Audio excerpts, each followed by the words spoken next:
إن الحمد لله نحمده ونستعينه ونستهديه ونستغفره ونعوذ بالله من شرور أنفسنا ومن سيئات أعمالنا من يهده الله فلا مضل له ومن يضلل فلن تجد له وليا مرشدا وأشهد أن لا إله إلا الله وحده لا شريك له وأشهد أن محمدا عبده ورسوله وصفيه من خلقه وخليله بلغ الرسالة وأدى الأمانة ونصح لهذه الأمة ومحى الله به الظلمة وتركها على المحجة البيضاء ليلها كنهارها لا يزيغ عنها إلا هالك.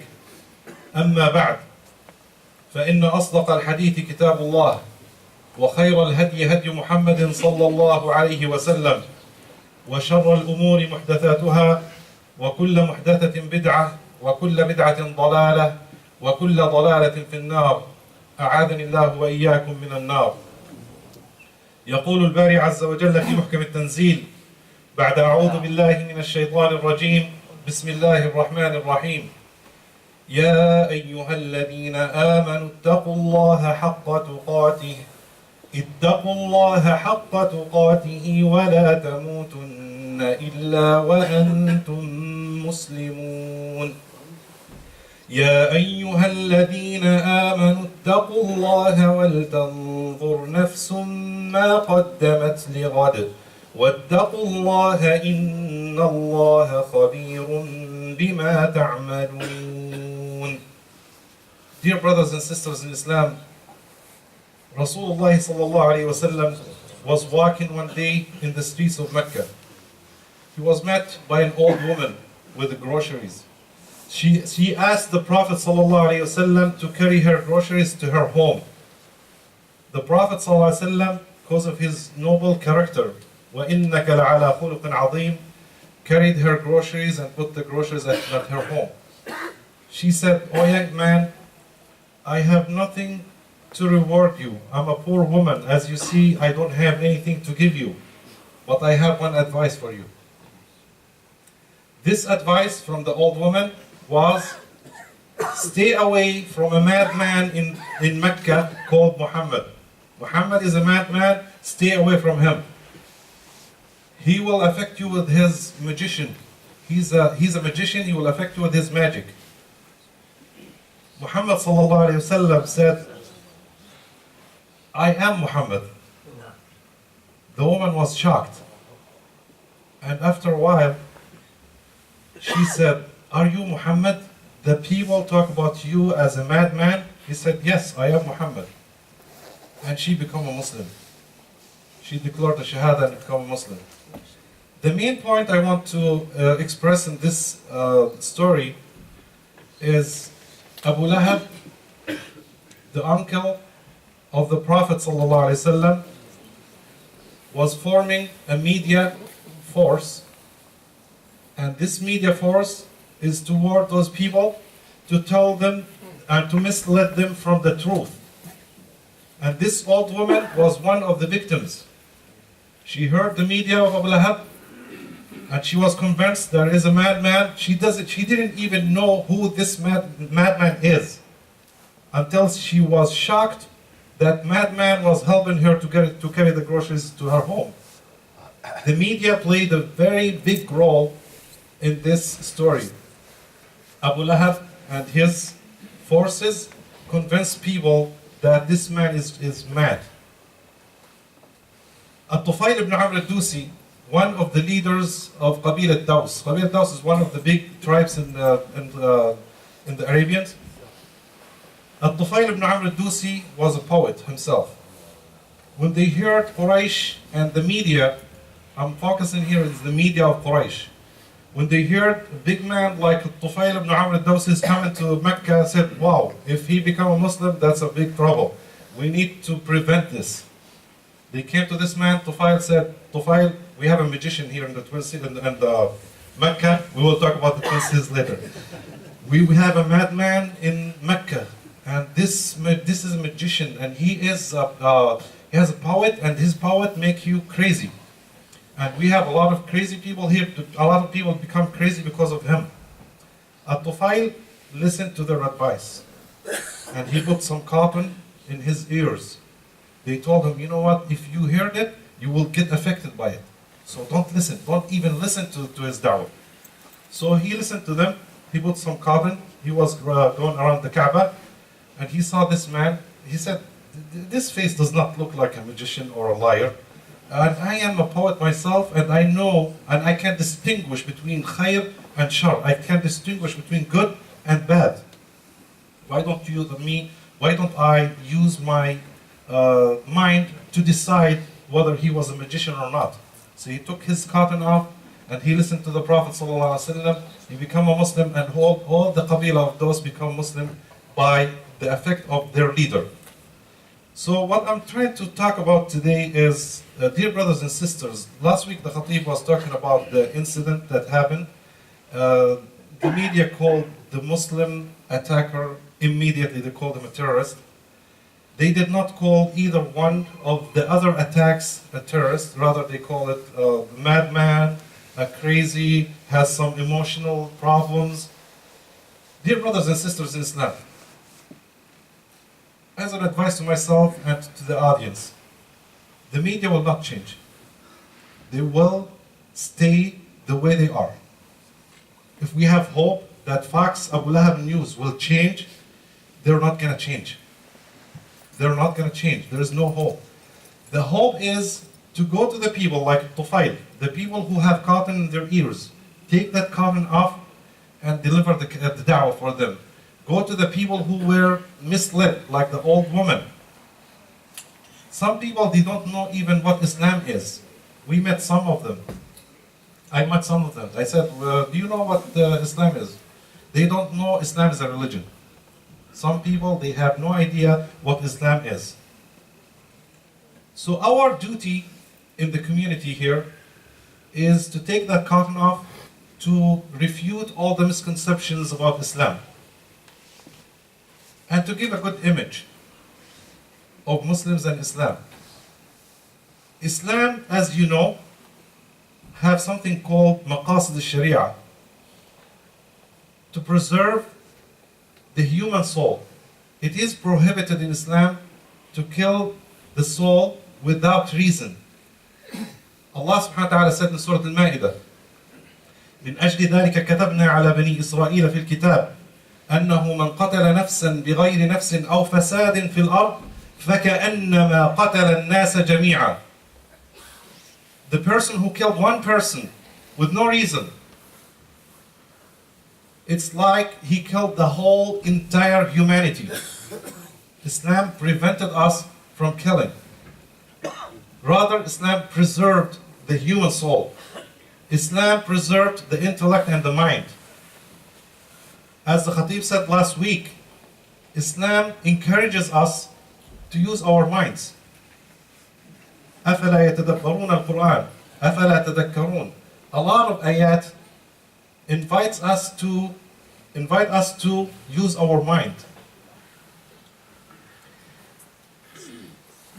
And Islam preserved the human race by prohibiting haram relationship between the genders. And Islam also preserved the wealth of human. You cannot take anything from anybody with no reason. Islam also preserved your right to choose your religion.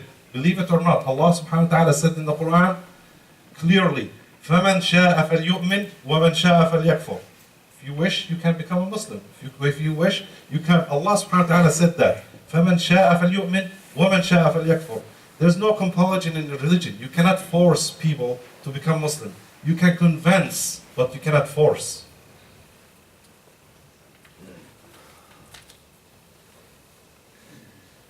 One of the Sahaba, called Abuatieh.The, was captured in a small Syria, small battle. He was captured by Quraysh.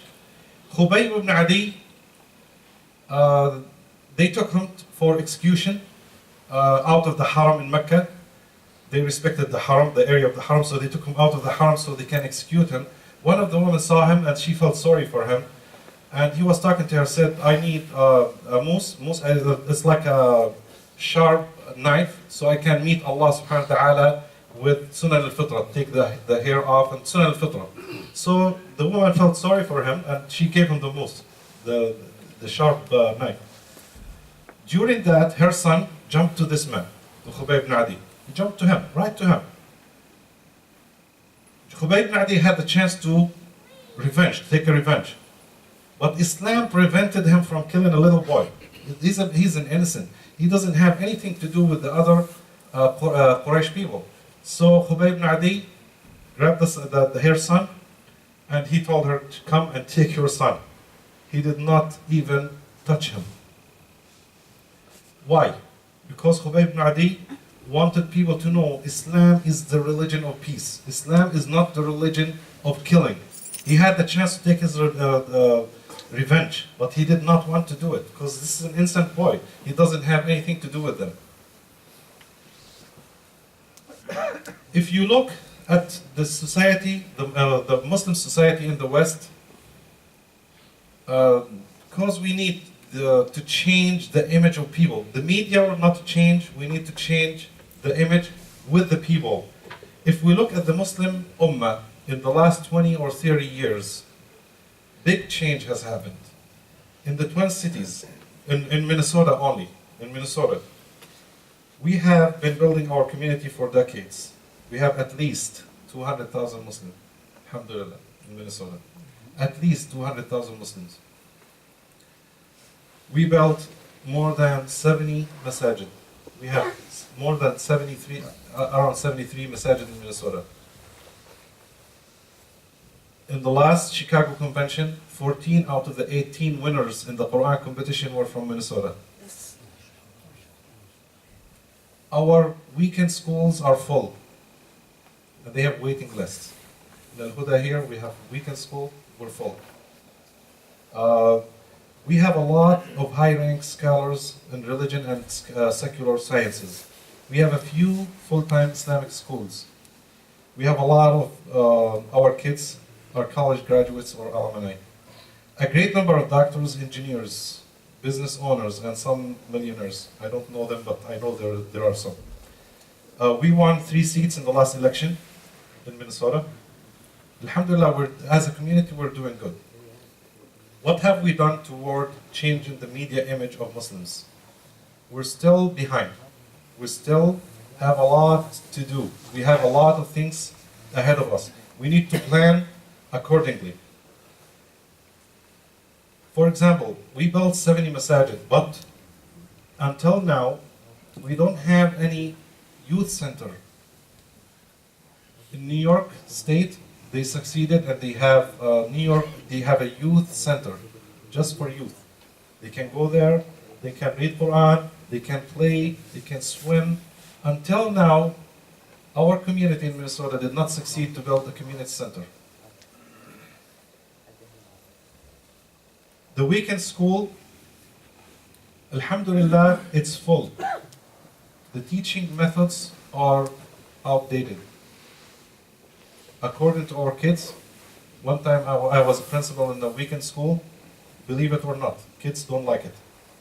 The old-fashioned ways of learning, the kids don't like that. We need to upgrade to the new level of teaching skills. A full-time Islamic schools also in the Twin Cities, we have few. I know 3, probably we have more than 3, but the ones I know are 3. Very expensive. Only some people can afford it. $600-700 per person. Some people have 3-4 kids. They cannot afford to put their kids in Islamic schools. We need, as a community, also to work in Islamic schools. Our kids graduate from colleges also.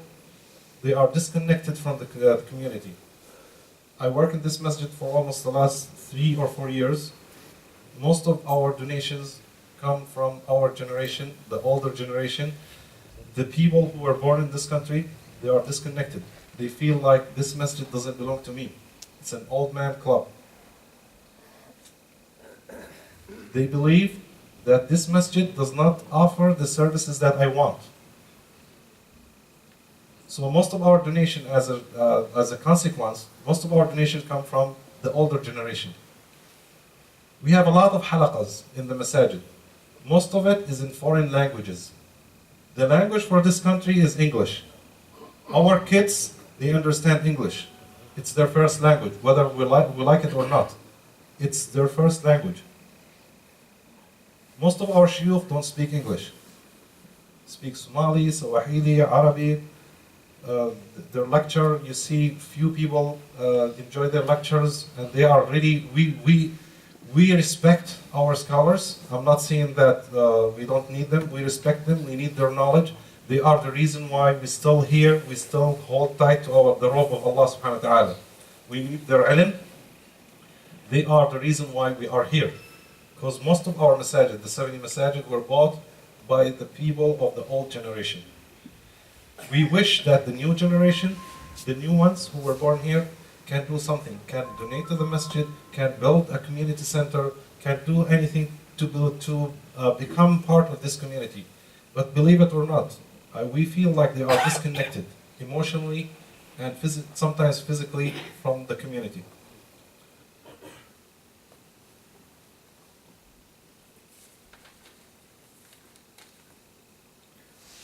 But there's always hope. As Allah subhanahu wa ta'ala said, as the Prophet ﷺ said, Al-khayru fiyya wa fi ummati ila yawm al-qiyamah. There is khayr in this ummah. We can change. We can move forward to a better tomorrow for our new generations. Imagine, dear brothers and sisters, this travel ban in the last few months. Imagine if this travel ban keeps going for another 10 years. Our community will be in really deep trouble because the new generations are really disconnected from us. Imagine 10 years from now, you see the masajid are really not the same full like we see now. So we need to work on the new generation. But al-khayru fiyya wa fi ummati ila yawm al-qiyamah. Allah subhanahu wa ta'ala said, وَتَعَاوَنُوا عَلَى الْبِرِّ وَالتَّقْوَى وَلَا تَعَاوَنُوا عَلَى الْإِثْمِ وَالْعُدْوَانِ.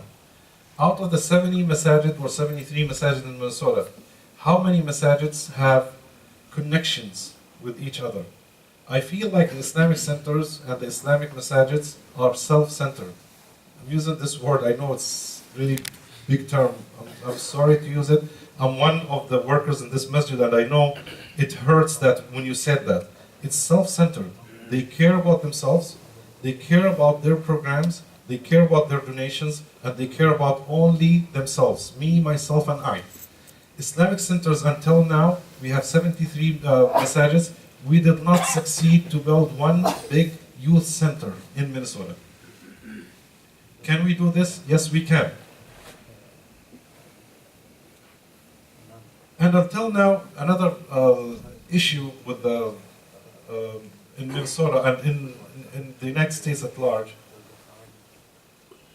if we take, if we say there are 3 million Muslims in America, they said 3 to 10 million. I'm going to take the small number. 3 million Muslims in America. 10%, let's assume 10% of the 3 million owns their own houses.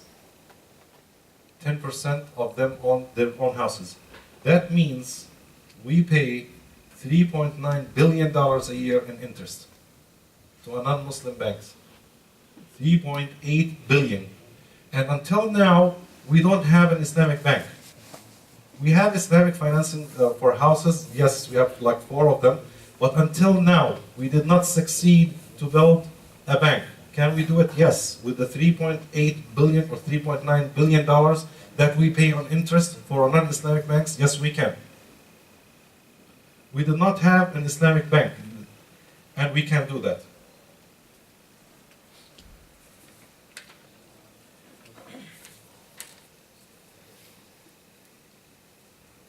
So we have a lot of things to do. Alhamdulillah, I'm very optimistic about the future. Alhamdulillah, if you look at the community 20 or 30 years ago, we heard the stories from the older generation that they were renting a place in Dinky Town to pray Salat al-Jum'ah.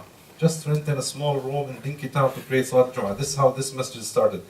I know a lot of stories about other masajid, but this masjid started in Dinky Town, a small room, then a small building here, then to this masjid. Alhamdulillah, the community is growing very fast.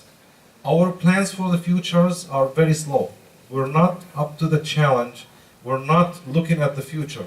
The Prophet ﷺ teach us when he was in the Hijrah, Allah subhanahu wa ta'ala gave him the glad tidings that he will reach Medina. There's ayah in Surah Al-Isra. وَقُلْ رَبِّ أَدْخِلْنِي مُدْخَلَ صِدْقٍ وَأَخْرِجْنِي مُخْرَجَ صِدْقٍ. You know what that means? أَدْخِلْنِي to Al-Medina وَأَخْرِجْنِي مِنْ Mecca. Yani Allah subhanahu wa ta'ala told him, oh Muhammad, you will reach Al-Medina. No matter what, even if the whole Kuffar Quraysh stood in front of you will reach Al-Medina. Allah subhanahu wa ta'ala told him straightforward, وَقُلْ رَبِّ أَدْخِلْنِي مُدْخَلَ صِدْقٍ وَأَخْرِجْنِي مُخْرَجَ صِدْقٍ. Allah subhanahu wa ta'ala told him, you will reach Al-Medina. What did the Prophet ﷺ do? He planned for his hijrah. He planned it from zero until the point that he reached Medina. Planning. This is what we lack. We lack planning. We have a lot of doctors, engineers. We have a lot of physicians, a lot of people with a lot of good qualities, but we don't have, until now, we don't have the Islamic impact in the society.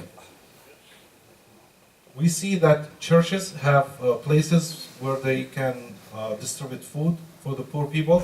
Masajid don't do this because some of the scholars believe we cannot do it. Why? Why you cannot do it? Why you cannot help the community? You are part of this community. You call this home. When we came to this country, we called this home. Why can't we be part of this community and distribute some of our good to the community? So there will be like this ajuz, this old woman. When they talk about Muslims or Islam in the media, as a religion of as a terrorism or terrorist, they will know this is not right. We opened this masjid, alhamdulillah. In the next next week or the week after, we will open a dawah center. Dawah center will be open for the community.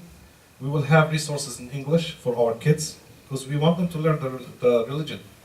We want them to learn it. Their language, the language they speak is English. We will have this inshallah in this masjid. I hope other masajid follow as well. أقول قولي هذا وأستغفر الله لي ولكم ويفوز بالمستغفرين استغفر الله.